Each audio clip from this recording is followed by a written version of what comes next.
So today we are joined by Analysis of a Crime with CD, who is a retired detective from Special Investigations based in New York. Basically, in this video, we're going to talk about the Idaho case, the Idaho Murders, and some of the more recent developments concerning that case. So welcome to you, CD. Great to have you here. Hey, what's up? How are you? Yeah, I'm good. I'm doing good. What we're going to do, first of all, we'll just start off by reading out some of the items, or all of the items, which were discovered at the property of Bryan Kohberger just recently. Perfect. See if anything sort of sticks out to you in particular based on those items. So anyway, what was discovered from the property of Bryan Kohberger? There was one nitrate type black glove, one Walmart receipt with one Dickies tag, two Marshall's receipts, a dust container from Abyssal Power Force vacuum, hopefully I'm pronouncing that right. Yep. 8 possible hair strands, one fire stick, one fire TV stick with cord and plug, one possible animal hair strand. Then we've got 1, 2, 3 possible hairs, 4 possible hairs, one computer tower, one collection of dark red spot collected without testing, 2 cuttings from an uncased pillow of reddish brown stain, larger stain was tested, and 2 top and bottom of mattress cover packaged separately, both labeled C multiple stains, 1 tested.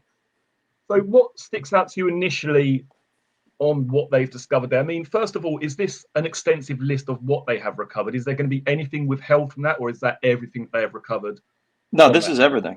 This is everything. Which, if you think about it, there's not much here.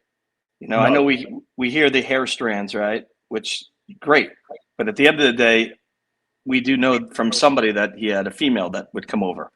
So I mean, to me, hearing hair strand, it's a longer hair. You know, it's not his hair that they're, you know, so it's probably a female hair. They're not saying that, you know, within this, but that's probably what it is.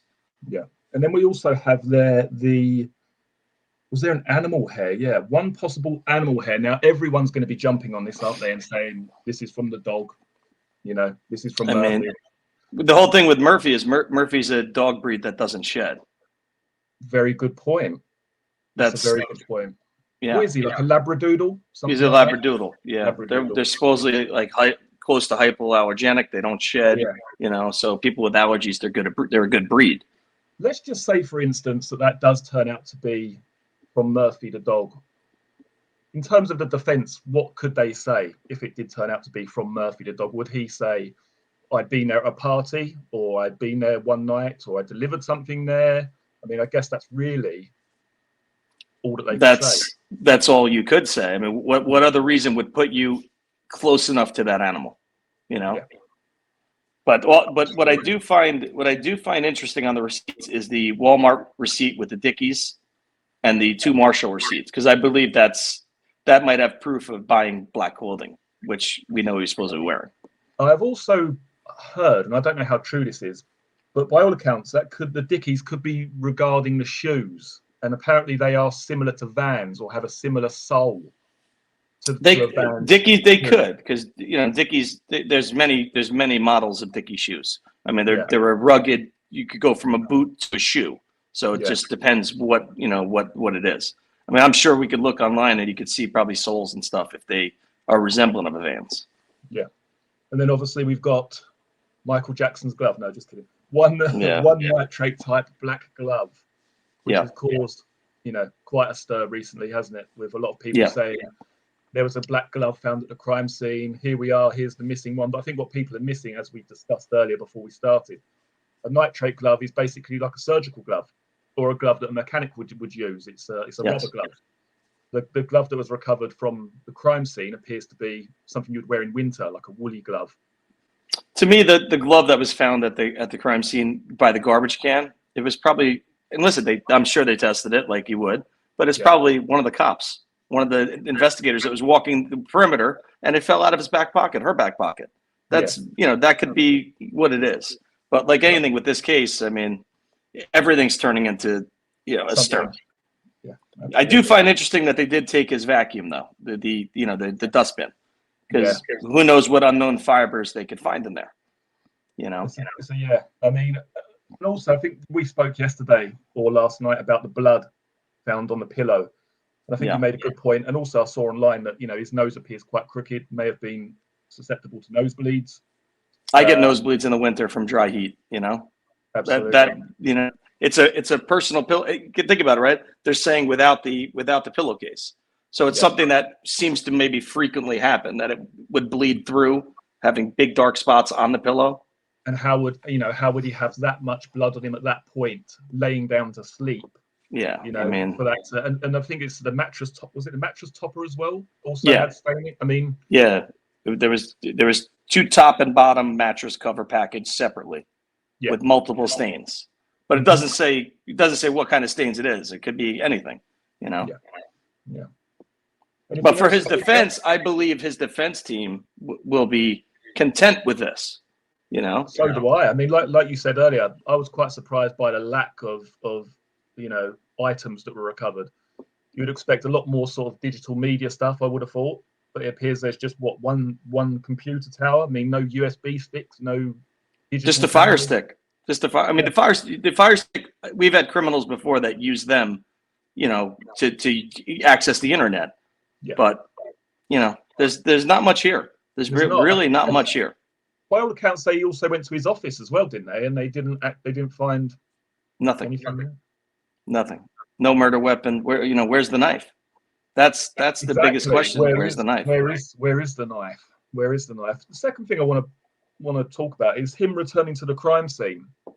Now, where do you fall on that side of the fence? Are you more of the belief that he was returning there to recover the sheath, or more to sort of relish in what had taken place and the commotion that he expected to find upon turning up there? No, I think he would return to possibly go in for the sheath. And the whole thing is that maybe he had to take the knife out too soon. He wasn't ready, and everything he planned for just evaporated. Yeah. When finally the adrenaline settled down and you look for the sheath, he could have been home. Then you got to build up enough adrenaline again to say, what, I got to take a shot at this. But at that point, it was 9:12 to 9. He was there around 9 minutes. To go in and look for that would be highly risky. I think you also made a good point on one of your other previous live streams that you believe that this most likely would have taken place during the first people that were killed, or the first initial attack.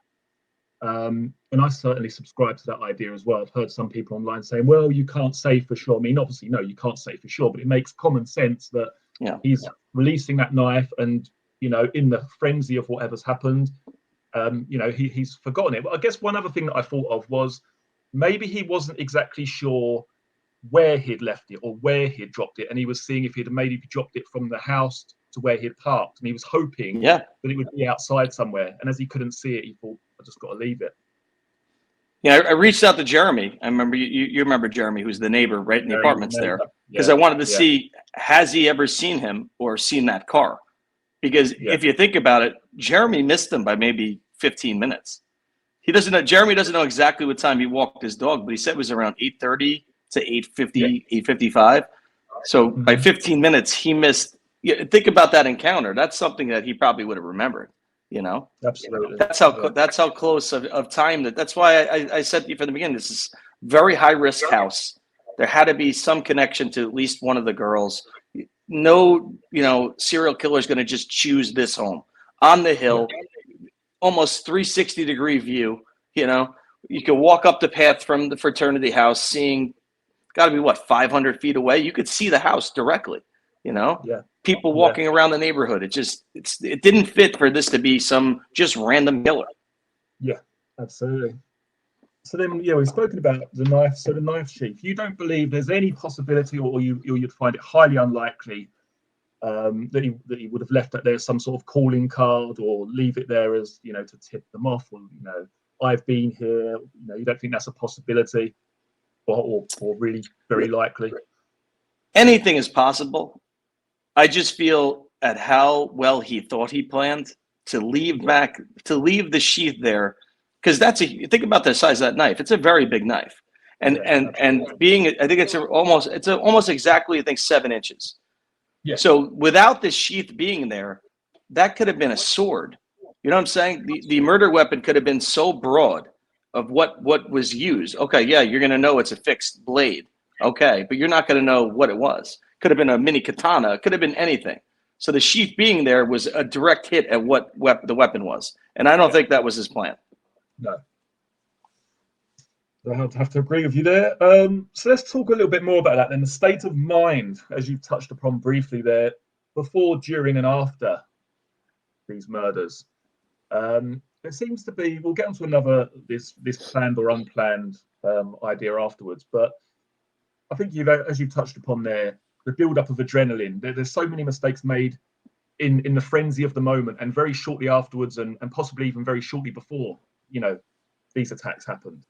Yeah. What would he be experiencing, do you think, during those moments? Let's start with, before the crime was committed.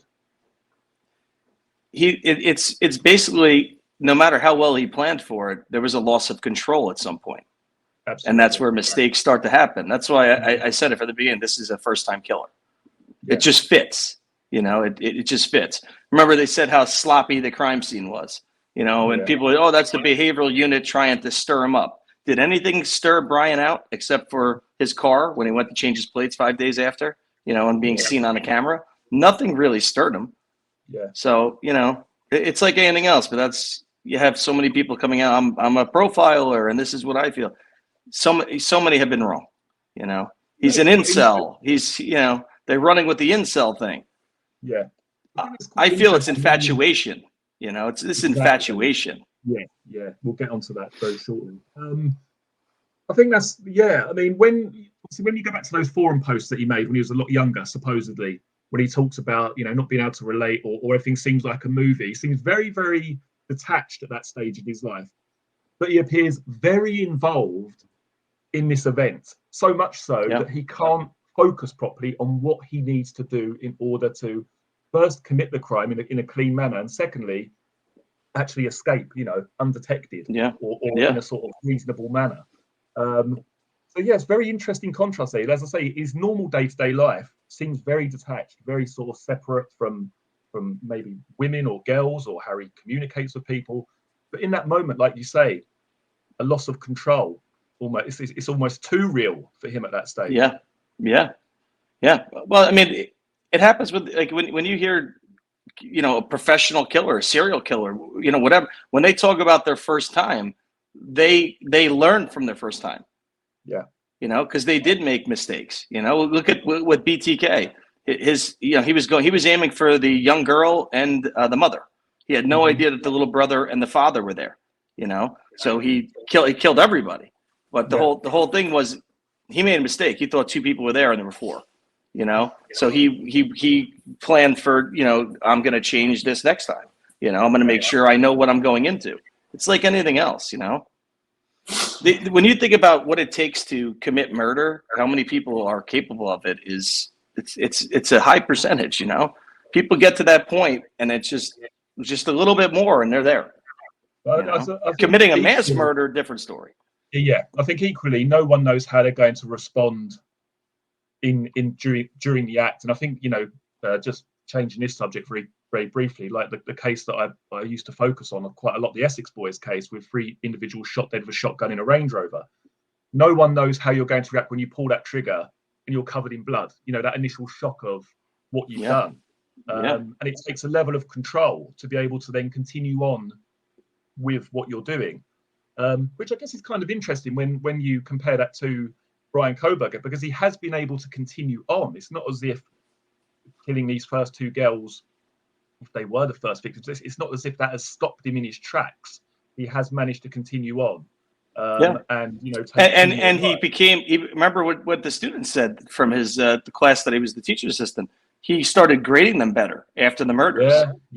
He wasn't as critical. So he was on a euphoric high from the murders, He really, and you know what, my whole take on, I believe he went in there 3 times, right, into the area.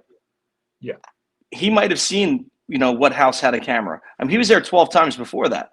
His idea was, well, I'm going to, next week after the murder, I'm going to go change my plates to Washington so that if the whole thing is any camera on a house, they're going to see a car they might see the plate a little bit. They're not going to make out the plate number. They're not going to make out the state, but the people are going to know that's not an Idaho plate. That's an out-of-state plate. Now him changing to Washington, he thought he was smart, and it just didn't work. And was that? Yeah, carry on. Finish off what you said. No, and great job by the Washington State University Police, because those guys I know are underpaid. They're underpaid, just like the State University Police in New York, and they did a great job. They did a great job finding that car. Yeah. So this is where we might have a little bit of a disagreement here. Do you believe that this was pre-planned by him? That he had planned this? This has been a long time in the planning, or do you believe this was more of something that had to happen now, something that had to happen in the coming next couple of days? I'm going to do this, or do you think it goes back to these 12 trips, that this was all part of this planning process? Well, the 12 trips might have turned into murder. I don't think that he was casing the area out. I think he was casing the area out because of somebody he was interested in. Or, like I said, like on my last live, was he buying drugs in that area and came across one of the girls? Because we know the taxi driver said very, very big high drug traffic area. So that could also be a reason. It could be. We do actually agree then, because I believe that during these 12 trips, at this point in time, this was some kind of fantasy. This was some kind of, like you say, an attachment, something he had in his mind, an idea. But then that changed at some point in time, because no one who's actually trying to commit a crime is going to be taking their mobile phone with them 12 times if they're really intent on committing murder, because he has shown a propensity to be able to cover his tracks, because that's shown after the murders when he turns his phone off, or during the murders, whatever.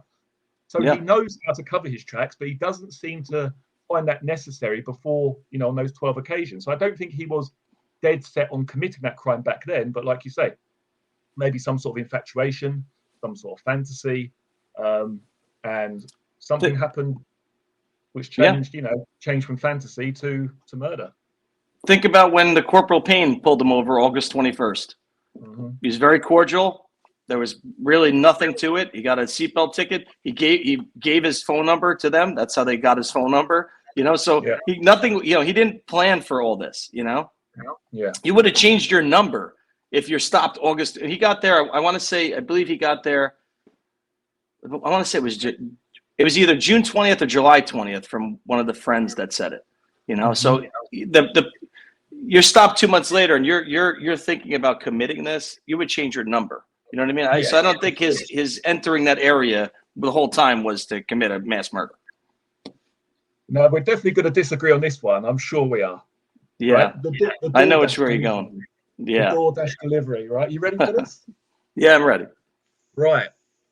I'm sure I may have even spoken to you about this off camera, about this DoorDash delivery. Is there a possibility here? Because in the affidavit, it doesn't say categorically who actually ordered the DoorDash. Yes, it's for Zayna, but it doesn't actually state who placed the order. Yeah. Now, we spoke a little bit earlier about, was his name Chris McDonough? Is that his name? Yeah, Chris McDonough from Interview Room. Yeah, so a video from him yesterday, which covered this DoorDash delivery. And I don't know if you've seen that. I don't suppose you have. No, I haven't. But he made some very interesting observations. I'm just going to read them out to you because I wrote them down last night whilst listening or watching the video. Okay, let's have a look here. So the only DoorDash open for Jack in the Box at that time was in Pullman, Washington. The Jack in the Box is half a mile from where Bryan Kohberger lived. If you were ordering from Moscow, that is, so if you're ordering for delivery in Moscow, the closest one is in Pullman, Washington. It's the only one that would deliver to Moscow is the one in Pullman, half a mile from Bryan Kohberger's property. Mm-hmm. On DoorDash.com, the Jack in the Box order would need to be in before 2:45. Yeah. Now we know that Bryan Kohberger is on the move. What time is he on the move? 2:47, roughly, somewhere around 2:47. So if you wanted to deliver it at 4 o'clock in the morning, you would have to place that order with Jack in the Box by 2:45. So is it possible that he called up or whatever? And I even checked this. You can actually get gift cards for DoorDash.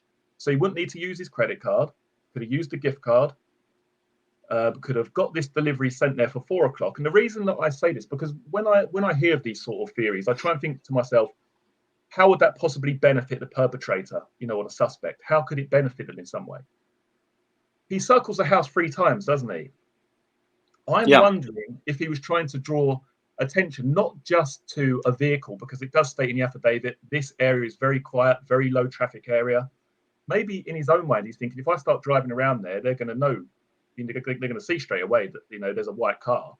But if I introduce another vehicle into the scene that drives up to the house, that someone may see that. Maybe it's a red car, and they say, oh yeah, I saw a red car there about 4 o'clock, blah, blah, blah. And another thing that it does add is that it draws attention to the front of the property, potentially. So if you had someone going down to the front of the property, he's planning to sneak in around the back around the exact time. I just think there is a possibility here that he was trying to be a little bit clever and maybe planning something like that to maybe draw attention or get Zaina downstairs, because it's named for her. He could sneak in the back upstairs quickly. I think because I do find it a bit odd. I do find it a bit strange that they got home about 2 o'clock, but they don't order the food until 4, or they don't order a delivery for 4 o'clock. Well, see, when you mentioned me about this DoorDash last night, remember I said to you it could take an hour to 2 hours to get to you. Yes, That's the biggest problem. That's why I don't use DoorDash, because they could tell you it's going to be 60 minutes, and then they could pick up 2 deliveries on the way to your house, and then you're 2 hours out, your food's ice cold. Yeah. That's why I don't use it. I mean, could it be possible? I mean, it is possible. But I think if that was the case, they wouldn't really talk too much about DoorDash. They said, even early on, they said they spoke to the delivery person. They were, they verified through their phone, because that's all GPS. When they're taking the deliveries, they know they left the area, whatnot. I mean, could it be possible? Anything is possible. It just seems a little bit strange that he hasn't gone there before they've gone to sleep. So he's got no idea really who's in the house. And it's just a little bit strange that a couple of minutes after that cutoff time, it would have expired. He's then in his car on his way there, almost waiting for the time when he turns up. Then after he drives off or whatever, I'm gonna spring into action. It just seems a little bit coincidental. As I said, anything can be possible. I think when he left the area the 3rd time, he went up Walenta, which takes you right around the back, because he wanted to look in the 3rd floor. There's a line of sight directly into the 3rd floor. So I believe that's why he left, because maybe, seeing the DoorDash, seeing maybe Xana was moving around, and he's wondering, is that the girl, who's aiming for upstairs? Is that, Kaylee, who's moving around in the house? So he went up to take a better look. Can he see into the bedrooms? Because you could basically, when you go up Walenta, there's I want to say there's 5 tree trunks that are laying there, so that you can't drive into the spot, but you could get out of your vehicle and walk. And I'm not kidding. You're looking directly at the 3rd floor. You can see both the bedrooms, which is pretty creepy when you think about it. So I think my take on it is he was looking to see who we saw moving around in the house. Was it the 3rd floor and building up enough to go enter? Because remember, that was after he did that wacky 3-point turn, I know, none of it, like you say, it's very sloppy even before he's got in the house. He was overly amped. It's just the over adrenaline was going, and he couldn't even operate the car correctly. I mean, that's what that comes down to. I got to just grab something for my dog. I'm still here. Yeah, no worries. She's chewing on my son's big Grinch. Oh dear, that's not going to go down well, is it? It's like a 30-inch Grinch doll that my little guy loves. Yeah. So I had to make sure to take that away, or that's not going to go well. Yeah, you better hide that somewhere. So I did. Print outside of Dylan Mortenson's door. I didn't realise this. I'm sure you most likely do, but they found that by using a substance which detects blood. Because obviously a lot of people say, well, this guy would have been covered in blood. Why was there no trail of blood outside the house? But I found that quite interesting. It actually detects blood. That substance they used, was it black something or other? Took them the 2nd time to find it. Oh, really? It wasn't. Yeah, it says it was found the 2nd time. 2nd time the crime scene team went through. That's kind of telling that at that point they wanted to check doorways. Yeah. And I know there's a picture out there that I don't know how factual it is or not. It shows the one when you're looking into the kitchen window, it shows the bottom cabinet there. I don't know if somebody hyper exposed it or whatnot, but it could be cracks in the wood, but it also looks like blood. But I don't know how true that is, you know? There's so many things that we just don't know yet, you know? Yeah. I feel if there was blood in the kitchen, there would have been some of that in the PCA. You know, did he chase somebody to a room from the kitchen? I feel he got them all in the rooms, you know? So you would imagine, so I guess that you're saying that he went upstairs and killed Madison and Kaylee first. Would you follow that? Yeah. I feel he did, yeah. And then from there down the stairs into think about when one of the first things she heard was Kaylee playing with her dog. Mm-hmm. Was that Kaylee playing with her dog, or was that the dog?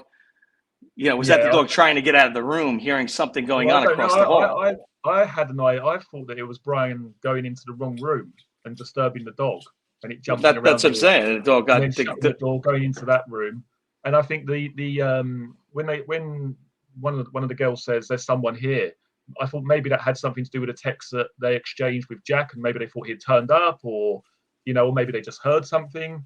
Yeah. But it's quite possible that he just opened the wrong door, and then went into that. Could have. I mean, when you think about it, that could have been him, coming out of the room, right, from Kaylee and Maddie, about to head downstairs, and Zaina hearing something, Yeah.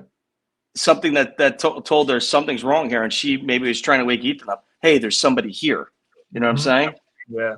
I mean, what do you think provoked him to then go into that other bedroom? Because I had a thought that maybe Zaina was making her way back from the kitchen or something, and they then got attacked that way. So it is a little bit out of the way, isn't it? The bedroom. Well, think about it. What if Zaina saw him?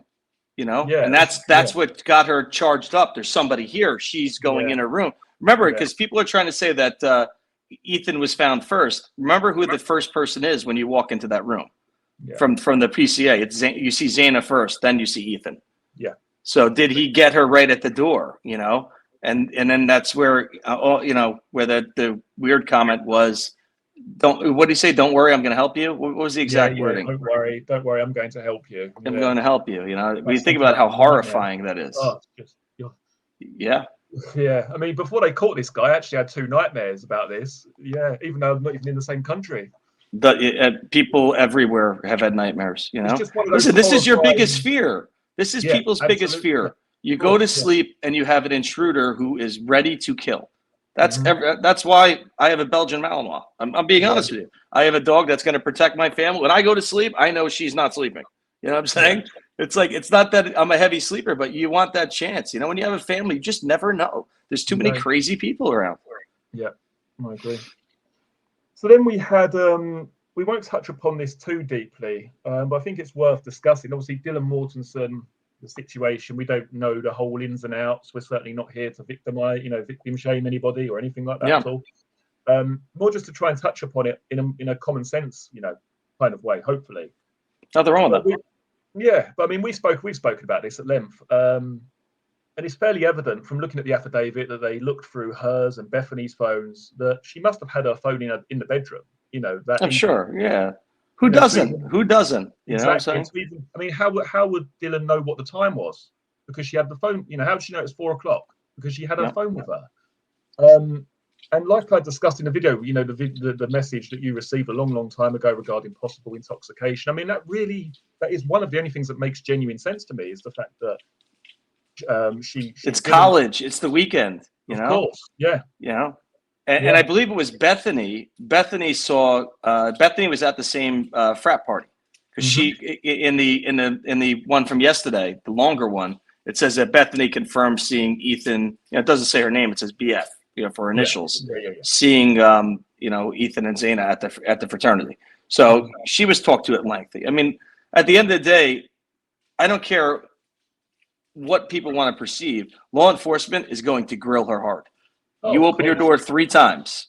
The 3rd time you come face to face with him, and then you went to sleep. That's just the way. And it's not that we're attacking a surviving victim. That's not what it is. It's that we need to know what the hell was going on. What was your thought process? I mean, I think even before she mentioned that she'd opened the door. I mean, the fact that he's walked through the kitchen, most likely, completely disregarded her bedroom, which is bang in front of his eye line. He's gone up the stairs, gone back past the bed. I mean, the first thing you're going to be thinking is, why has he not gone into that bedroom? This is something, and that's why obviously they came out very early on and said this is a targeted attack, because the first bedroom you would go into was completely untouched. And then obviously, and also think about the 911 call. Why wasn't it released? And what I say, there's pertinent information on there that they don't want the killer to hear. Yeah. That Sasha. So, after another toy. Yeah. No, I don't know what she's trying to do. That now she's coming over to me. No, that what was I just saying? No, I lost my train of thought at the dog. About the 911 call. Oh, why they didn't release it? Yeah. Yeah, definitely had my roommates say the other roommate spoke, or the roommate here said she saw a man in all black. They were face to face. There's no way you want that out there for the killer to know that, you know, law enforcement knows that somebody saw you.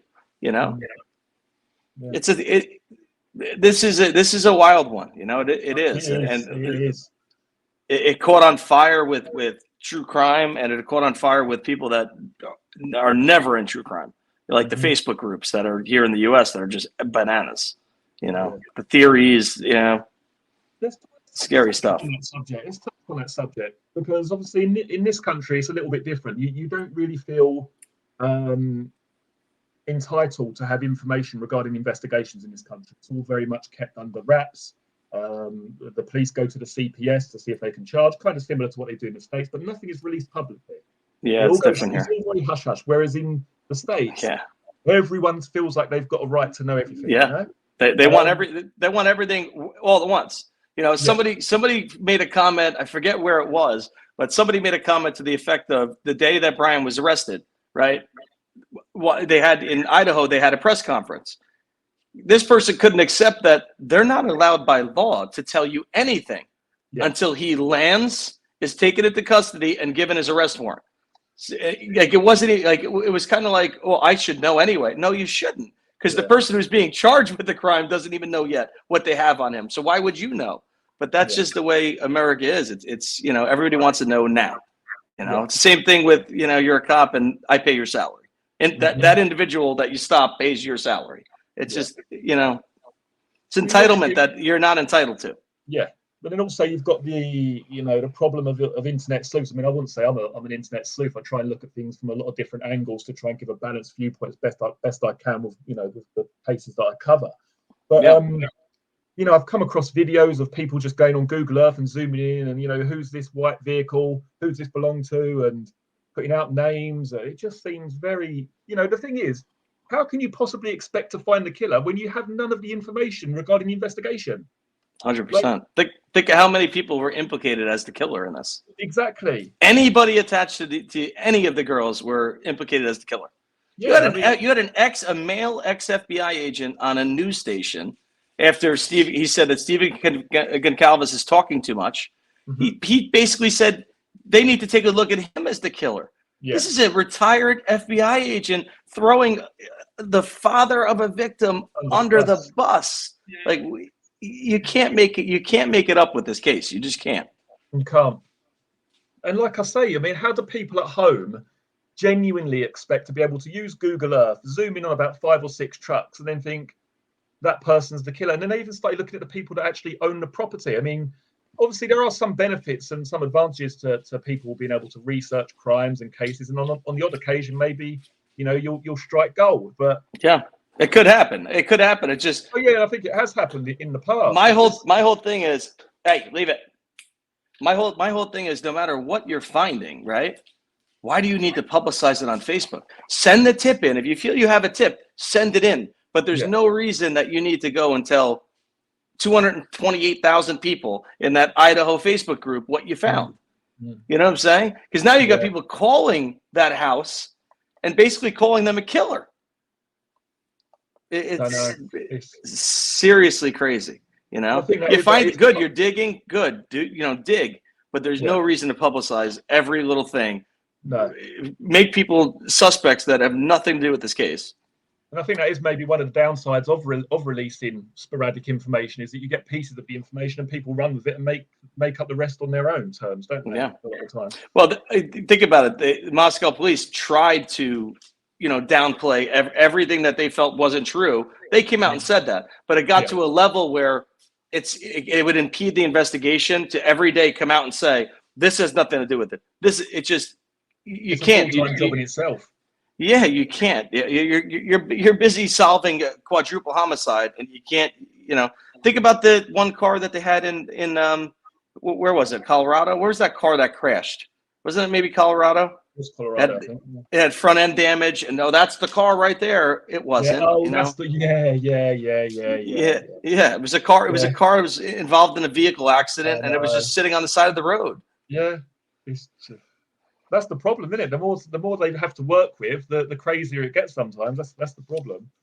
Because you have these groups, and these groups are making groups. You know what I'm saying? Yeah. So then recently it's come out that we've been told quite a lot that there's no contact with the victims, there's no connection here between Bryan Kohberger. But then recently we've heard that there's some Instagram messages sent from Bryan Kohberger to one of the victims. Yeah. And I think that also goes back to like you said earlier, the location of the property, how risky that place was, even though it was probably quite dark and whatever else. The location of it, not the prime location, unless you needed to do it there. Yeah, I agree. I mean, that's why the whole could have been the house targeted. No, it just doesn't fit. I said it's going to come back down to, even if it's just a one-time contact to at least one of the girls, there was some kind of contact made that caused an infatuation, and that's what we're finding out. Just common. It's when you take all the factors and you put them all together: the house, the hill, the apartment next door, the driveway in the back. That was people would drive in there at all times. You just never know what's. Yes, it was secluded back there. You had a corner spot to look into the house, from the little bushes and a couple trees back there, but it wasn't. Wasn't just land where it was open and nobody's around. Yeah. So about his car, let's talk about that, Bryan's car. I know you think we spoke about this. You believe he may have covered his car potentially, or taken some steps to avoid transferring blood back into the car when he makes the getaway. Yeah, I find it really hard to believe that if they come back and say there's nothing in that car, I'm going to be shocked. I'm going to be stunned, actually, to be perfectly honest. I agree. I mean, listen, the violence that was involved in these murders, each person, for it to happen to one person and get in the car and drive away, but not four people to find nothing, I mean, and also combine that with the fact that most likely he didn't have any injuries, that he went back to school, didn't he, the next day? This is something I'm going to drop on here to you. And I'm meaning to put this in a video. I haven't had time with the week I had. Remember how there's a news article out of how 3 days later, I believe it was 3 days later, he goes to the doctor. Oh, that's and right. How everybody's canceling classes, right? They're not going to class, they're not doing this, but this guy goes to the doctor. Why do you think he went to the doctor? Well, I don't know. Didn't I read in an article that it was a routine? Yeah, but what do you think he did there? I don't know. He made sure the doctor saw his arms. Right. He was here 3 days after. He had no visible injuries. That's the best. That's the best part of a defense you could have is a doctor to see you. Yeah. I mean, that's what I'm going to say. If this car comes back and they say it's clean, and he's got no wounds anywhere on his body, I'm not going to say I believe he's innocent, because I believe he's guilty. But surely that's going to be quite strong for the defense's case. It absolutely would. They went over that car with a fine-tooth comb, and whatever's in there, they're going to find. But at the end of the day, you could put mats that come out. There's little things you could do. But also remember, there was a little bit of snowfall on around there at the day of the murders. That morning there was a little bit of snow. There was nothing that looked like blood, even from the drone footage that day. You had that one. There's one spot that you have like a boot print, a shoe print, whatever it is, that you could see is kind of like moist onto a rock, and then a little bit of the grass. Yeah. But there's no like dripping blood trail. Not that you're going to see it, anywhere, but you don't see them looking at anything, in the grass wise, focusing on it. Where'd they go focus a few days later? In the street. tire marks. They had a different group come in and analyze the tire tracks. That's something that might come up and play at later. They might have the tire sample, go back to My Cousin Vinny. Think about My Cousin Vinny, the movie, with the positive attraction and whatnot. Yeah, you just don't know. I mean, I would imagine they got something from those tire tracks though, because they did appear to leave quite a mark behind. So I would have thought that they could have gained something from that. Yeah. I mean, and think about Linda. I think it was Linda Street, whatever it was. There was a camera on the roof there, and it caught the vehicle rushing out at whatever time it was. Very like you say though, it's just a lack of self-control at that point. Even after the murders are committed, to speed away, in a very quiet, sedate residential area, to wheel spin or it's just. Very, very, like you say, it's just an adrenaline thing, really. Oh yeah, it's totally, totally. And then when that adrenaline comes down and everything just goes, you come back to like a realm area where you could think again. That's where I believe it might have been 8 o'clock in the morning, 8:30, and he's like, "Man, where's the sheet?" Yeah. I mean, with what we've got at the moment, how do you feel that the defence will attack this with what we've got? Obviously, they're going to try and say that the phone, evidence is largely circumstantial, I'd imagine. It's all circumstantial, Yeah. What do they have on him? One sample of his DNA on the shoot button. Yeah, that's not very strong, is it, either? A murder like this. I mean, the whole thing is, think about the DNA that was in the house prior to this. They had a party Friday night with up to 80 people or 100 people were in and out of that house at some point that night. So think about all that. That's not from a week ago. That's from 2 days before. There's touch DNA on everything. That's a lot of DNA to have in a place. The bathroom, it's everywhere. I mean, so let's just say then, playing devil's advocate, that the car comes back clean. I mean, really, they're going to be looking at the totality of the evidence really to try and convict, aren't they? Then rather than they'll bring a specialist in for each piece. They already hired a crime scene, another team to do, their own team to do a 3D analysis. So they have that for, they might take into account his arm and his arm strikes, against the autopsies. There's so many different ways that this can go. Apparently, they also took the mattresses away on a pickup truck, which by all accounts wasn't a particularly good idea in terms of preserving evidence. Well, they had him in a white zip up sealer cover that you could see through, and you could see some blood stains. Which at the end of the day, why didn't you use the closed truck? I know. I mean, what if it heaven forbid, it fell off the back of the truck? That's upset. Like there's been and I'm pro law enforcement, of course, but there's been some hiccups, like taking the vehicles out of there on November 29th. The vehicles were removed after they got notification of Brian's car on the 29th, because it happens the same day, 12:40 in the morning on the 29th. So it was the next day, not, the next morning is when the cars started getting removed as it started to snow. So, why wait 16 days to get the cars out of there? Especially it started snowing. Why not tarp the vehicles while you're removing them? There's just things that they did that just don't make sense. From the beginning, they had a car parked directly in the crime scene at the door. That guy's stomping all over your crime scene. The whole thing is you want to eliminate.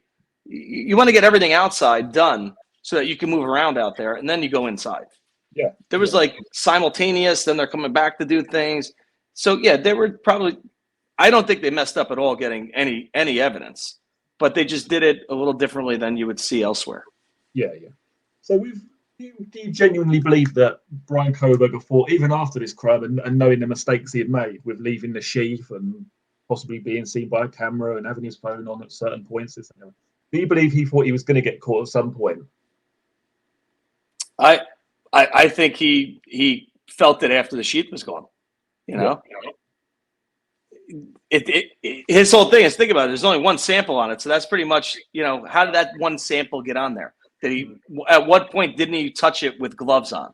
Because there was nothing else there. So that tells me that there was no other DNA found on it. That was wiped down. That was clean. There's nothing else. There's no other sample on that sheath but that one spot. Yeah, very telling. Do you think that's why it tells me he plans? Yeah. Do you think that they'll actually find anything at his property then, in, of all the stuff that they've recovered and they've got to test? Do you think that they'll find anything incredible? I mean, I'd find it hard to believe they won't find something. Well, we know he cleaned his car. We know that they took the garbage. That's normal. The FBI will use the town garbage and go pick up garbage and take it back to be analyzed, because you don't want the garbage bin picking up and then you taking custody of it. So you have to have the FBI agents actually drive the garbage truck. They go there and they do the regular normal job of picking up the garbage. Yeah. I don't know. I don't know if they're going to get anything out of the car. Is different, but out of his house in PA, I don't think you're finding the murder weapon. I think he dumped it that morning. What do you think about the computer that they've seized? Do you think anything telling will appear on that, or do you think he's a bit I think his phone will have more. Mm-hmm. I mean, could he have been lackadaisical and used it at one point to search something? It's possible. But if you're stalking somebody on social media, you're really doing that from your phone. I don't think there's really a great web browser to search Instagram and stuff. They all look weird. Yeah. This case is it's mind blowing when you think about it. Just the whole totality of it, from when they were found, to the mystery of the 911 call, all the way to where we are today. It's like we've learned a lot, but there's a lot we don't know. Did they say when those messages between Bryan Kohberger and one of the victims? Did they say when they took place? Was it a couple of weeks before or something like that? I don't know the exact time frame on it, but I believe there was contact right prior to the murders. I believe there was contact. We don't know when it started. No, that's true. Yeah, basically he said like, "Hey, how are you?" And he kept repeating that because it wasn't getting an answer. And I think that just turned into infatuation, and then it turned into anger. Yeah. And also, I don't know if you saw the girl that he really liked in middle school. She kind of has a little resemblance to Kaylee. Really? Yeah. Blonde, curly hair, kind of a resemblance there. So could that have been it? Yeah. Oh, it's deep. This is deep. This is deep stuff. It is.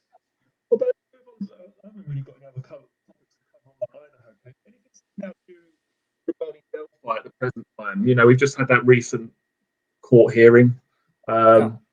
What's to come in that case, do you feel? Well, the discovery on this case is going to be like a lot of it's a lot of paperwork. You're talking about however many tips. They want everything. His defense wants everything. Tips, witnesses. It's going to be probably another year before trial. But I also think that they were very selective with the witness statements. Yeah. They took out what they needed to fit their, not that it's a narrative, but it fit their arrest warrant for him. Yeah. But I believe there's stuff in there that's, excuse me, hold on, choking. All right. Now, I believe that there's going to be stuff in there that's going to point to a possible second person. Other parties' involvement. Yeah. Yeah. And I said it from when he was arrested, that morning of his presser, before I was on my friend Sleuth's channel. And I said, I said, I hope this isn't a political arrest where they're going to say there's more to come. And that's exactly what happened. Yeah. When you're not closing the door, when there's no finality, we have our guy, this is him, this is it, the tip line would be closed. Mm. There's just more to come. There is, and it sucks because there has to be. You would have thought. I mean, I just find it. Yeah. I mean, that case, the way it was investigated early on, I can kind of empathise with law enforcement regarding Ron Logan, because to me, I mean, he doesn't exactly look like the Garner Bridge, but you could, vaguely, possibly, maybe, you could make a vague comparison. And with the information that they had, you got to think of it this way too, right? When his alibi crumbled, that put all eyes on him. Yeah, and also with his ex-partners ringing up and say, or speaking to them and saying, he's domestic abuser and he's threatened to kill me before. You can kind of understand why they went down that track. I can, but remember when they went to his house, right? March 17th, 2017, the search warrant, nothing found, zero. Yeah. A speckle of blood, in the house, in his car, in the barn, would have really, he would have been done. There was nothing. I think what shocks me most, because I would imagine that when you turn up there, let's just, picture the situation. You turn up there, you find the bodies. Surely the first thing that you try and establish is, as you've recovered a mobile phone, who they're in contact with, were they going to meet anyone, speaking to their friends to see if they've told them who they were going to meet. And that surely would have led them onto the trail straight away of the Anthony shots case. That doesn't appear to have happened immediately, or they went off of it for some reason. Yeah. It's confusing, It is. The way, remember, 6 days before they served the search warrant at Richard Allen's house, Tony Liggett, he was running for the sheriff. So the guy he was going against, they had a debate. Mm-hmm. And Becky Patty was there and asked him questions. And he basically said, I'm one guy. I'm the lead detective. I'm pretty much working this by myself. I'm doing the best I can. Yeah. But then 5-6 days later, they got a search warrant going on his house. That's why it tells me that it wasn't like, oh, we just went back to the beginning and found this. I believe there's more to that story. There has to be, doesn't there? I mean, it's like the dog ate my homework sort of excuse. It's so obvious. I mean, and then when you have reviews. Yeah, and then you have Doug Carter on Hammer and Nigel, and that was the most candid interview you'll ever see of Doug Carter. Yeah. He's friends with those guys. He felt very at ease, and just his comments about Keegan, about how many tentacles there are in the case, but then he goes to connectivity, how that connects to the tentacles about Keegan Kline, and what was 2,100 plus days ago. And what was it? I can't remember. I'm sure I'm right when I say this, but I think he said we're still working on him. Yeah, we're still working on him. Yeah, and he said we're still working on his angle to this, and his role 2,100 days ago. Yeah, that's very telling stuff. Very telling stuff. Yeah. If Keegan Kline had nothing to do with this, it would be done. You wouldn't still be hearing about him. What's the next hearing then regarding Delphi? And I mean, are they going to have this preliminary hearing similar to the? I think it's February 17th. I want to say it is. It's around the anniversary. It is around the anniversary. Would you imagine that at that point we'll get more information on the evidence against Richard Allen? Yeah, we should. We definitely should. I'm looking it up because it might be the 13th. It might be. It might be on the anniversary. It might be on the anniversary of the murders that they're having it. Next court date. I want to see what it says because I know it's that week. This jury trial right now, it's still saying that's from December. I don't believe it is. It's saying that's scheduled for March 24th, but I think they changed that. Oh, right. It's not far away. February. No, it's this hearing scheduled for February 17th, so it's the week of the murder anniversary. Wow. Yeah. So that's his next hearing. So he may well get a bit more information then regarding what led to him and what evidence is against him. Yeah, it's in complete contrast really to the Idaho case, where there seems to be quite a lot of information pointing to Bryan Kohberger, but with this other case, it's literally the bare bones, isn't it? Just to get the affidavit. Well, the first PCA was 18 pages, and then yesterday's release they added on to that 18 pages. Yeah. If you looked at it, that's what it is. It's the original 18 pages, and then they filled in where they needed to on the vehicle, on why it fits. It's very detailed, but at the same time, we don't even. They don't. It's the same because they don't have the murder weapon for either of them. Yeah. They have a unspent bullet. Do you think that could be Richard Allen's or it could not be? That's going to be debated at court. Yeah, it is. Yeah, I think that's going to be probably the topic in that entire trial, I'd imagine. Back to Idaho, though. Do you think that they're going to find this murder weapon? I don't see that happening personally. Idaho, that's a lot of land, man. That's a lot of land. It's quite interesting. And the whole thing on his move backwards, when he was moving around a lot, even at 12 o'clock and during the day that day. Then at 5 o'clock, he went, I think it was almost 2.5 hours away from his area. There's a lot of space in between there, man. There really is. It's quite funny because in this country, I don't know if I'd imagine you do have the technology, but they've got some sort of technology here where you can tell where ground has been recently disturbed. But I think that's only going to be evident for something quite a large size, not something for a knife where you could just. That's how. I don't know if you're familiar with the Chris Watts case that killed his wife and kids. That's how they found her body at the really? site. Right. Yeah, they used the drone, and from up above, they even found the sheet from his bed. Yeah, in the drone footage. Yeah. Yeah. I mean, that's there was a case in this country where they could. It's not so much they can just get photos of the ground, but there was something where they could detect that it draws them to places where they can tell that something's been under the surface. Yeah.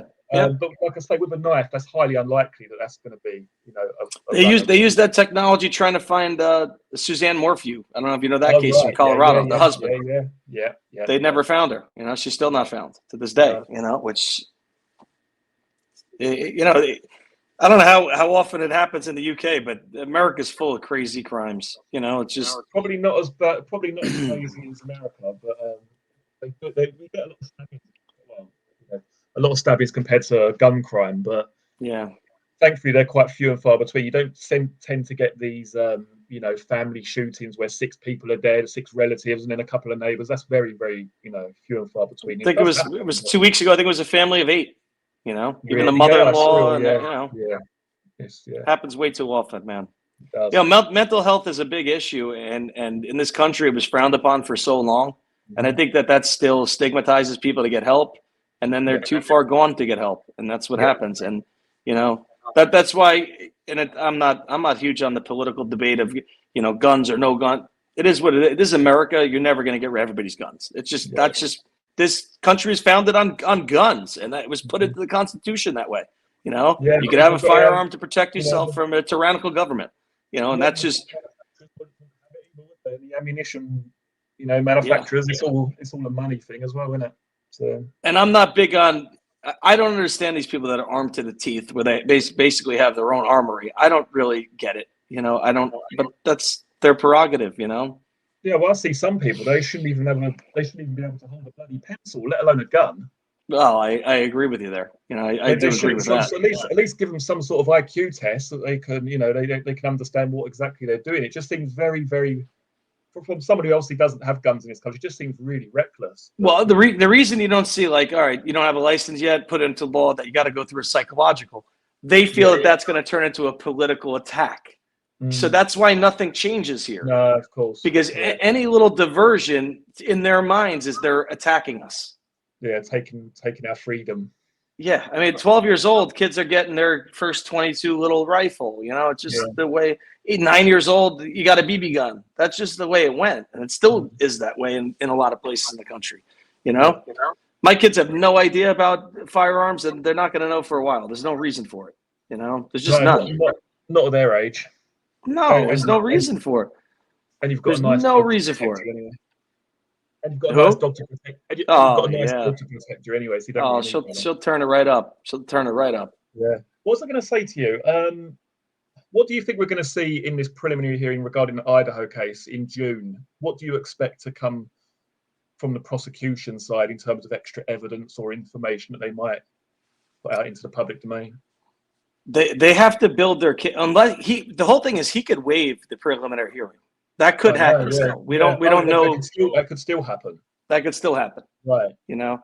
So we don't know, but they're going to lay it all out. They're going to go through what the whole thing is, since they didn't use a grand jury, they have to do this. If he elects to have his preliminary hearing, and that kind of helps the defense because they're going to hear what the angle is that they're going to go with. Yeah. So not that the preliminary hearing is not just that, he's going to be getting off by, the preliminary hearing. It's not about that. It gives the defense a little bit of an advantage to know where they're going to come from at the trial. Yeah. So they're able to, somehow work on countering that. So you got. So how about in June? When do you believe that when does a trial normally take place? Then after that June date, I mean, it could be November.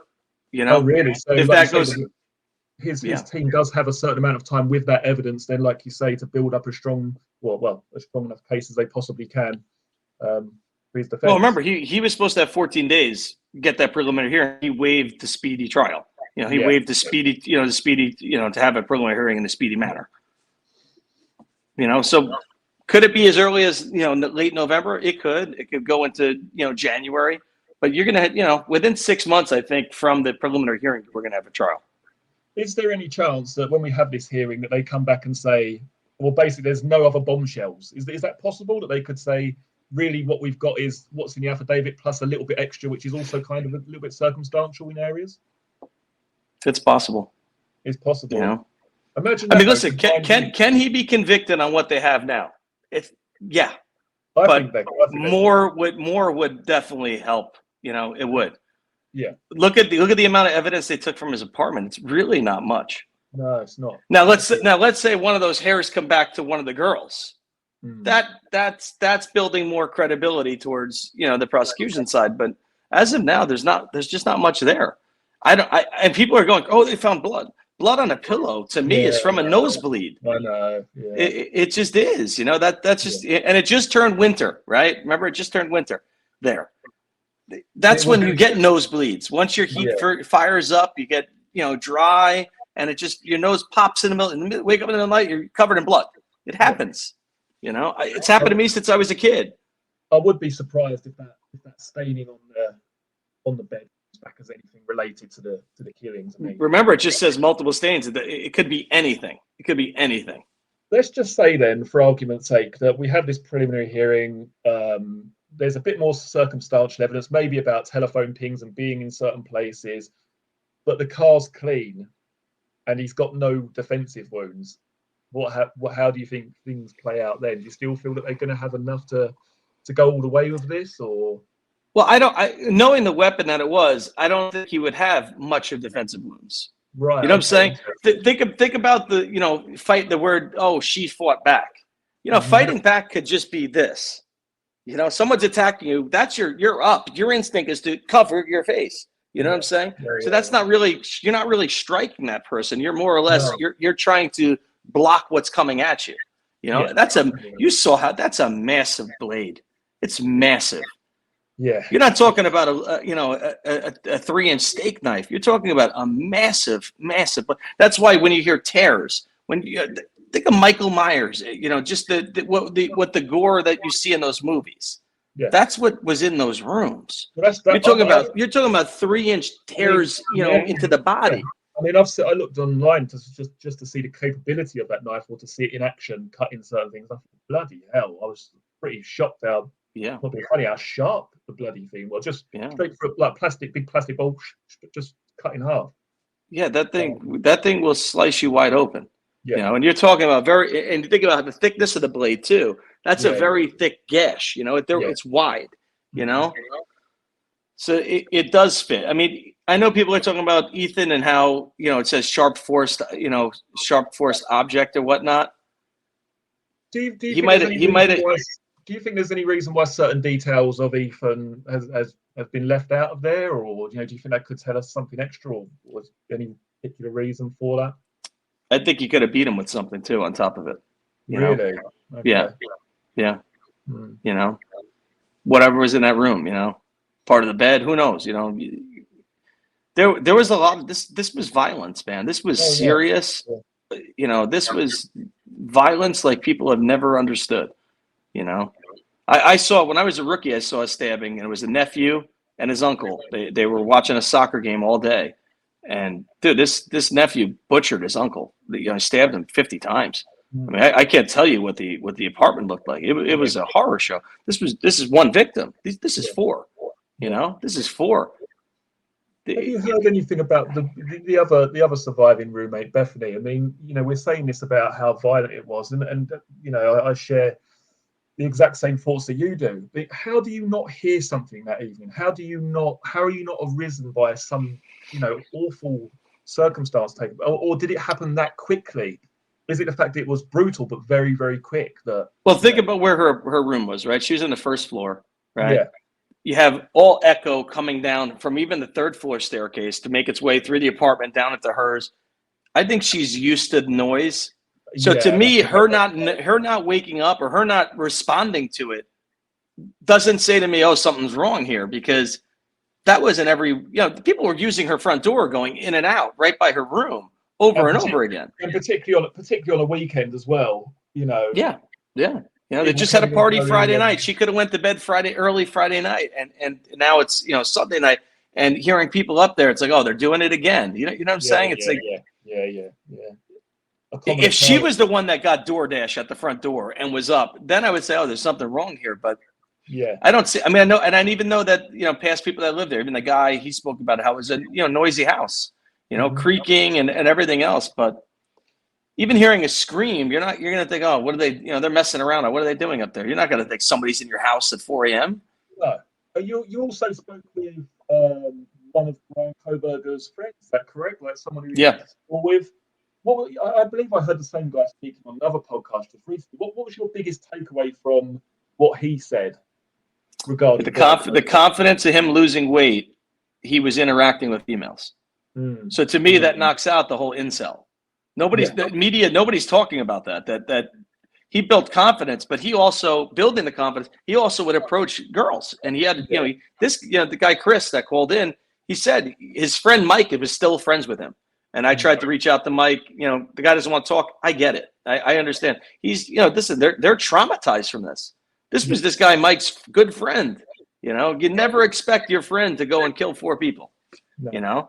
But just the whole thing of it was, he lost all his weight. He had confidence, and he said he basically said he wasn't an asshole when he lost the weight. I know people said that there was some bullying and stuff, but from the way he took it was, I was proud of Bryan that he lost the weight. And that he had confidence now, moving forward, because he came out of his shell in a sense. So that kind of goes against all the stuff that we saw when he was 13, 14, 15 with with his mindset, with the depression and the whatever, the visual snow, that kind of stuff seems to have went away at that point.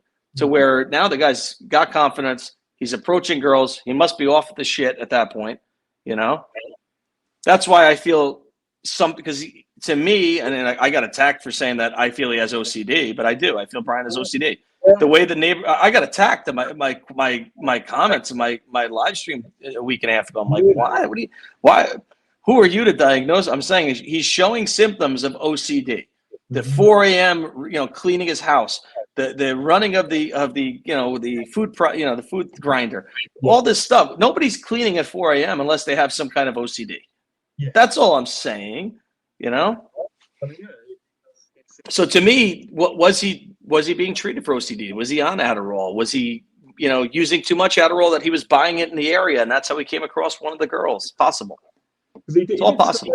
According to that forum, when he was younger, he was trying certain different medications, so he's not, he's not, against doing that. So it wouldn't surprise me. But then, obviously, when they went into they had one of the early court hearings. He was asked if he was on anything that may impair his memory or whatever it was, or ability, cognitive. Yeah. But it would be, like you say, it would be interesting to see if he was on any type of drug. But like you say, it may not necessarily be prescription if he's sourcing it from around that sort of area. It's true. No, it is true. What you said in one of your previous videos makes a lot of sense as well regarding that cab driver. I think you said that they've got their finger on the pulse. They know what's going on in the local area. They do. I had someone put in my comment section, he's just trying to steal 15 minutes of fame. But I more believe what you're saying about they do have an understanding of what's going on. They're dropping these people off all hours of the day. They're picking them up in town and driving them to where they got to go. I'll give you $10 if you wait for me. I got to go run in this house over here and get something. He knows what they're doing. You know what I'm saying? Mm-hmm. Seeing hand to hands right outside the cab. They see everything. They see everything. I'm not sure if it's that same person, but I'm sure there was someone that said they don't tend to drive right in because they're afraid of being robbed potentially. So they don't drive right into that dark area, but they park on the. I can't remember who that was. I don't know if that was an interview or. Well, yeah, but so maybe that some way that it is a known area for that sort of stuff. Yeah, and think of it. You had some weird kind of artsy people. That's why people went with that Ian Harsh kid. Who was he's not a kid. He's got to be in his late 20s now. Crazy chef or something, or Disney chef. He's crazy. Yeah, he's a chef, and then he's like, the whole thing was he talked about that night and how he got home and he relaxed. He had a tea. He did some yoga. Then he went and he was, he's juggling his knives. Yeah. He's the knife juggler. So there you go. That's where they ran with. He's the killer. Yeah, I mean, this case has had some characters in it. Yeah, it has. It has had some characters, that's for sure. Is there anything that you want to cover regarding the case or discuss? No. I think we covered pretty much everything. And are you going to talk to your whole crew about this? Your first time on camera or what? It is, yeah. But more importantly, I want to say that what I'm going to do is I'm going to put your channel in the comments, the video description box below. So Perfect. Anyone who's enjoyed this video, pop along to Analysis of a Crime, drop him a subscription, and hopefully, I think we're going to be doing a lot more live streams. Hopefully, get Aspen on board. At some point. He said he's good for next week. So next week we can plan it and work it up. Yeah, be good. Definitely up for that. So don't forget to go over to Analysis of a Crime, drop him a subscription, and we'll see you all again in the next one. Thanks, everybody. Yeah, take care.